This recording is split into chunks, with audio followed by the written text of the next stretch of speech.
ঢাকা মাওয়া এক্সপ্রেসওয়ের Dhaleshwari toll প্লাজায় বাস, private car ও মোটরসাইকেলে ত্রিমুখী সংঘর্ষে প্রাণ গেল ৫ জনের।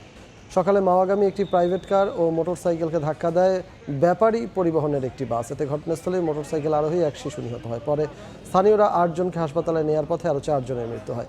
এদিকে পাবনায় দাঁড়িয়ে থাকা করিমনের ট্রাকের ধাক্কায় প্রাণ গেছে ৩ কৃষকের।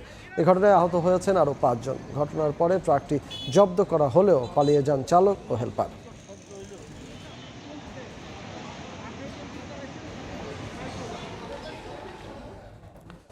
ঢাকা মাওয়া এক্সপ্রেসওয়ে টোল প্লাজায় দুর্ঘটনায় নিহতদের মরদেহ রাজধানীর মিটফোর্ড হাসপাতালে আনা হয়েছে। এই মুহূর্তে সেখানে আছেন আমাদের সহকর্মী আসিফ মোহাম্মদ সিয়াম। সরাসরি চলে যাব তার কাছে। সিয়াম,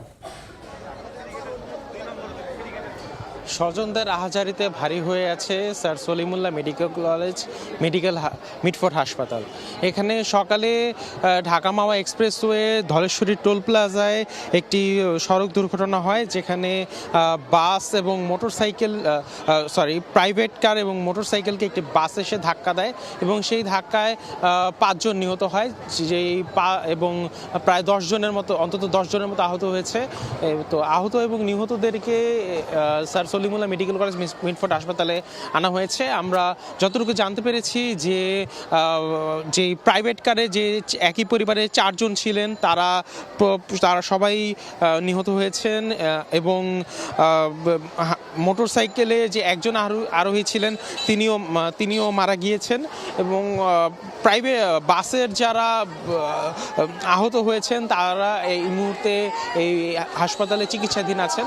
আমরা জানতে পেরেছি যে বাসের যে হেল্পার ছিলেন সেই হেল্পারকে পরবর্তীতে আটক করা হয়েছে, কিন্তু এই মুহূর্তে এই হাসপাতালের অবস্থা, এখানে স্বজনরা তাদের আজকে যেহেতু শুক্রবারের তারা কোথাও যাতায়াত করছিলেন, তার মধ্যে এই ধরনের একটি অনাকাঙ্ক্ষিত দুর্ঘটনায় স্বজনরা তাদের আহাজারিতে তারা ভেঙে পড়েছেন। তারা তাদের যেই শোক সেই মাতমে এখানে সম্পূর্ণ হয়ে আছে। আমরা সেই স্থানীয় পুলিশের সাথে কথা বলেছি।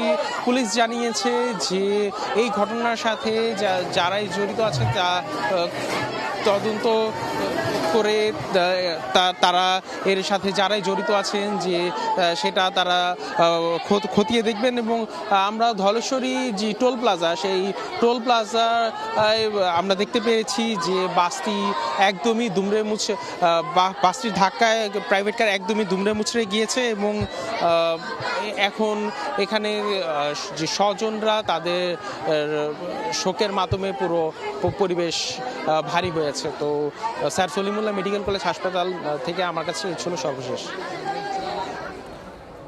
আমাদের সঙ্গে মিটফোর্ড হাসপাতালের সামনে থেকে যুক্ত হয়েছিলেন সহকর্মী আসিফ মোহাম্মদ সিয়াম।